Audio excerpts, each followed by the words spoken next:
Hello friends, स्वागत आप सभी का एक नए वीडियो में। तो कब है होली? होली का दहन कब जलाई जाएगी? होली का दहन का शुभ मुहूर्त क्या होगा? और होली का दहन की रात पर हमें क्या उपाय करने चाहिए जिससे कि हमारा जल्दी विवाह हो जाए, धन वृद्धि हो जाए, हमारे बच्चों पर जो नजर लगी हो वो हट जाए, हल्दी की गांठ का क्या महत्व है, और साथ ही हम ऐसे क्या खास उपाय करें जो 5 हल्दी की गांठों का लोग बताते हैं, हवन सामग्री में घी डालने का बताते हैं, या घी में भिगोए हुए 108 बातियों का बताते हैं, नारियल का गोला क्यों चढ़ाया जाता है, सुपारी क्यों चढ़ाई जाती है, A to Z सारी जानकारी देने वाले हैं। मतलब होली का दहन सिर्फ होली के रंगों का त्योहार नहीं, बल्कि ऐसे कई उपाय हैं जिसको सिद्ध करने के बाद आपके घर पर लाभ ही लाभ, धन ही धन होगा, खुशियां होंगी, सुख समृद्धि होगा। आइए जानते हैं होली का दहन कितने बजे होगा, क्योंकि पूरे दिन तो भद्रा रहेगा।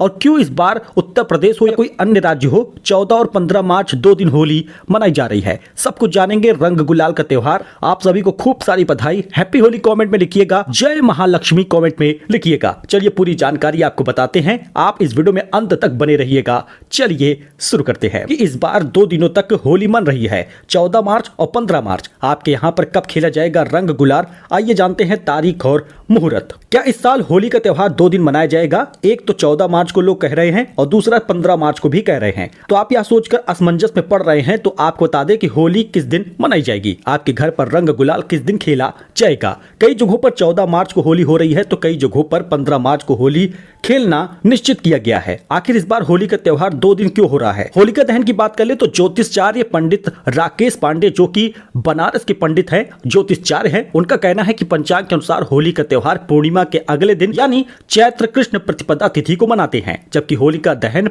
फागुन पूर्णिमा को भद्रा रहित मुहूर्त में रात के समय होता है। ऐसे में होली का दहन तो हमेशा से आपने देखा ही होगा कि देर रात जलाया जाता है, क्योंकि उस समय भद्रा नहीं रहता। इस बार भी देर रात में ही होली का दहन होगा। इसका शुभ मुहूर्त देख लीजिए। दृक पंचांग के अनुसार फागुन पूर्णिमा तिथि 13 मार्च को सुबह 10:35 से शुरू हो जाएगा और यह तिथि 14 मार्च को दोपहर 12:23 पर रहेगा। अब 13 मार्च को फागुन पूर्णिमा तिथि के समय भद्रा सुबह 10:30 बजे से लग जा रहा है, यानी इस समय तो आप होली का दहन नहीं कर पाएंगे और ये देर रात 11:30 बजे तक ऐसे ही भद्रा रहेगा। तो कुल मिलाकर 11:26 से आप होली का दहन कर पाएंगे और 12:30 बजे के बीच केवल 64 मिनट मिल रहा है जब आप होली का दहन करेंगे। 1 घंटे 4 मिनट का समय है जब आप होली का दहन करेंगे। पूरे देश में होली का दहन 11:30 बजे के बाद होगा।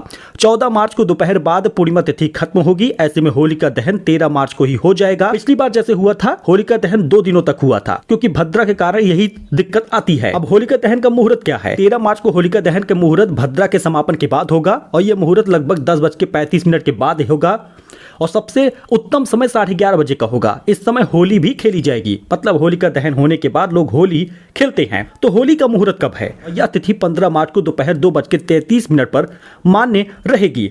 तो बनारस में 14 मार्च को होली हो रही है। भगवान शिव की नगरी काशी यानी बनारस में होली का दहन के अगले दिन सुबह होली खेली जाएगी। इस आधार पर इस साल बनारस में होली 14 तारीख को रहेगा। उदय तिथि के आधार पर होली का दहन पूर्णिमा तिथि और होली फागुन कृष्ण प्रतिपदा में मनाने का विधान है। इसमें जो लोग उदया तिथि मानते हैं वो लोग प्रतिपदा तिथि 15 मार्च को प्राप्त हो रही है और इस वजह से 15 मार्च को होली मनाएंगे। बनारस और मथुरा के अलावा अन्य जगहों पर होली 15 मार्च को है। मिथिला क्षेत्र में भी होली 15 मार्च को ही मनाई जाएगी। उदया तिथि को मान्यता देते हैं वो लोग 15 मार्च को होली मनाएंगे। लेकिन दोस्तों, आपको पता ही होगा कि होली का दहन के बाद जैसे ही होली का दहन हो जाता है तो देर रात से लेकर सुबह तक होली ही खेली जाती है। लोग एक दिन का गैप कैसे करेंगे और क्यों करेंगे? अब आइए आपको बताते हैं होली का दहन के वो उपाय जिसको करने के बाद आपका जीवन बदल जाएगा, आपके घर में सुख समृद्धि, धन वृद्धि, जीवन रोगमय हो जाएगा। ये उपाय सच में बड़े ही कारगर साबित होते हैं। होली पर होलिका दहन की राख से करिए ये खास उपाय, बदल जाएगी किस्मत। 13 मार्च को होलिका दहन होगा। अब ऐसे में अगर आप किसी भी परेशानी से गुजर रहे हैं, कष्ट से गुजर रहे हैं, तो होलिका दहन की राख का इस्तेमाल कुछ उपायों को करने के लिए करिएगा। होलिका दहन की राख के इन उपायों को करने से आपके वास्तु दोष समेत कई तरह के दुख परेशानियों से छुटकारा मिलेगा। राख से करिए ये उपाय। अगर आप अपने घर में वास्तु दोष को दूर करना चाहते हैं तो होलिका दहन के बाद बची हुई राख को घर के सभी कोने में छिड़क दे। इससे आपको बहुत फायदा मिलेगा। अगर आप होलिका दहन की राख को पानी में मिलाकर घर के सभी कोनों में छिड़कते हैं तो घर की सारी नकारात्मक ऊर्जा खत्म होती है और घर में सकारात्मक ऊर्जा का वास होता है। वहीं पर होलिका की राख को बहुत पवित्र माना गया है। अगर आपकी कुंडली में राहु केतु कमजोर हैं तो होलिका दहन की राख को एक लोटे पानी में डालकर शिवलिंग पर अर्पित करिएगा। इस उपाय से आपकी समस्याएं दूर हो जाएंगी। नजर दोष से बचने के लिए आप होलिका दहन की राख को ताबीज में बांधकर उसे अपने गले में भी पहन सकते हैं। इससे बुरे सपनों से भी छुटकारा आपको मिलेगा। यकीन मानिए ऐसा लोग करते हैं, ऐसे उपाय कारगर भी होते हैं। अब होलिका दहन की रात में आप ये काम करिए, आएंगे अच्छे दिन। क्योंकि आपको बता दें, यदि कोई आपकी धन वापसी में बेईमानी कर रहा है तो आप मुकदमे में नहीं पड़ना चाहते, तो होलिका दहन स्थल पर धन न लौटाने वाले का नाम जमीन पर अनार की लकड़ी से त्रिकोण के अंदर लिख दे और उस पर हरा गुलाल छिड़क दे। होलिका माता से धन वापसी की प्रार्थना करे। अगले दिन वहां से राख उठाकर जल में उस व्यक्ति का नाम लेते हुए प्रवाहित कर दे, धन लौट आएगा। गंभीर रोग यदि मेडिकल उपचार से भी ठीक नहीं हो रहा तो देसी घी में भीगे 2 लौंग, 1 बतासा, मिश्री, 1 पान का पत्ता होलिका दहन में अर्पित कर दे। दाएं हाथ में 4 गोमती चक्र लेके रोग मुक्ति की प्रार्थना करें। गोमती चक्र रोगी की पलंग के चारों पायों में चांदी की तार से बांध दें।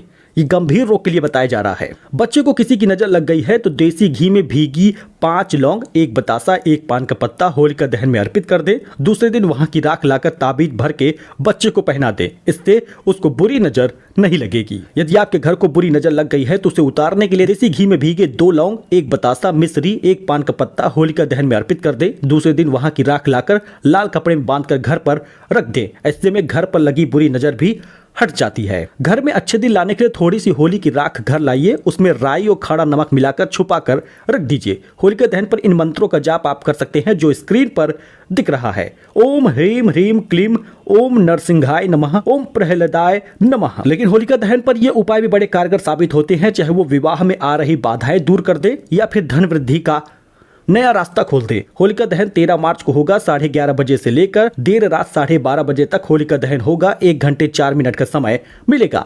लेकिन आप ये 5 हल्दी की गांठों वाला उपाय करना मत भूलिएगा। अगर आपके यहाँ पर या आपके परिवार के किसी सदस्य के विवाह में देरी हो रही है तो होलिका दहन के दिन 5 हल्दी की गांठें लीजिए और होलिका दहन के समय अग्नि की परिक्रमा कर लीजिए। इसके बाद हल्दी की गांठ को होलिका की जलती हुई आग में डाल दीजिए। ऐसा करने से विवाह में आ रही सारी समस्या दूर हो जाएगी।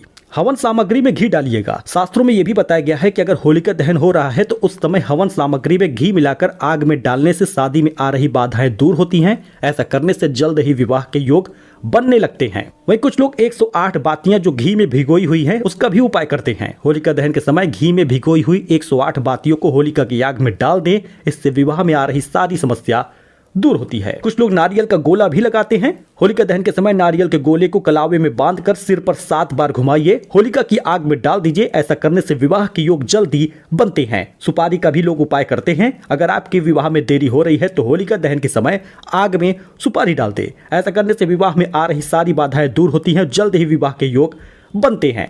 तो होलिका दहन के ये कुछ उपाय थे और होली के बारे में बता दिया गया है। तो इस बीच चंद्र ग्रहण भी लग रहा है। होली पर चंद्र ग्रहण लगेगा, खुशियां आएंगी, 4 राशियों की किस्मत बदलेगी, पैसों की बारिश होगी। दोस्तों 14 मार्च को ही चंद्र ग्रहण लग रहा है। इस वजह से गर्भवती महिलाओं को सावधान रहने की जरूरत है, क्योंकि उनके गर्भ में नवजात शिशु पल रहा है और जब भी कभी चंद्र ग्रहण लगता है तो इसका असर गर्भ पर पल रहे शिशुओं पर होता है। 14 मार्च को होली के दिन दुर्लभ खगोलीय घटना होने जा रही है। इसी दिन साल का पहला चंद्र ग्रहण लगेगा और इसी महीने 2 ग्रहण लगने वाले हैं। 29 मार्च को सूर्य ग्रहण भी लगेगा। हालांकि चंद्र ग्रहण दिन में होने के कारण भारत में नहीं दिख रहा, सूतक मान्य नहीं होगा, फिर भी खगोलीय परिवर्तन होने से राशियों में परिवर्तन होता है और इसका असर पड़ता है। चंद्र ग्रहण के दिन सूर्य गोचर का संयोग बेहद दुर्लभ है। इस संयोग की वजह से वृषभ राशि के जातकों की चांदी होने वाली है। उनके जीवन में सकारात्मक परिवर्तन देखने को मिलेगा। उनका करियर बहुत ही तेजी से आगे बढ़ेगा। तरक्की के रास्ते में आ रही परेशानियां और बाधाएं भी दूर हो जाएंगी, ऐसा बताया गया है। नौकरी पेशा वाले जातकों को प्रमोशन मिलेगा, जिससे आर्थिक रूप से मजबूती मिलेगी। इस दौरान परिवार का पूरा साथ मिलेगा। बात करें मिथुन राशि की, दोस्तों मिथुन राशि वाले जातकों के लिए होली का त्योहार बड़ा ही शुभ होने वाला है। व्यापार में बड़े बड़े प्रोजेक्ट मिलेंगे, जिससे आर्थिक लाभ मिलेगा। नौकरी पेशा वाले जातकों को सीनियर का लाभ मिलेगा। इस दौरान मानसिक शांति भी बनी रहेगी। कर्क राशि वालों को भी चंद्र ग्रहण के दौरान सूर्य गोचर का दुर्लभ संयोग होने की वजह से लाभ मिल रहा है। किस्मत बदलेगी। बेरोजगार बैठे जातकों को नौकरी मिलने वाली है। वही 14 मार्च को होली के दिन तुला राशि वाले जातकों के अच्छे दिन आएंगे। उनके जीवन में फैली नकारात्मकता दूर हो जाएगी। करियर में नई ऊंचाइयां आएंगी। इस दौरान आर्थिक लाभ बनेगा, जिससे परिवार में फैल रहा विवाद खत्म होगा। तो यानी दोस्तों ये 4 राशियों की किस्मत बदलने वाली है। वही कुछ ऐसी राशि हैं जिनको दिक्कत का सामना करना पड़ेगा। धन का नाश होगा, चाहे वो मीन राशि हो, कुंभ राशि हो या फिर सिंह राशि हो, इन राशियों को दिक्कत आ सकती है। धनु राशि वालों को भी दिक्कत आएगी। होली पर चंद्रग्रहण लग रहा है, कुछ राशियों को किस्मत बदलेगी तो कुछ राशियों की किस्मत में बवंडर सा छा जाएगा। चंद्रग्रहण भी लगेगा। इस बीच गर्भवती महिला सावधान रहें, कोई भी गलत काम ना करें, घर से बाहर ना निकलें, नुकीली चीजों का इस्तेमाल ना करें और ग्रहण के दौरान न खाना बनाएं न खाना खाएं। इस बात का ध्यान दीजिएगा। मिलते हैं नई जानकारी के साथ एक नए वीडियो में। आप हमारे साथ ऐसे ही बने रहिएगा। वीडियो को लाइक करके जाइएगा। ओम महालक्ष्मी नमः कमेंट में जरूर लिखिएगा। फिलहाल के लिए इतना ही। धन्यवाद।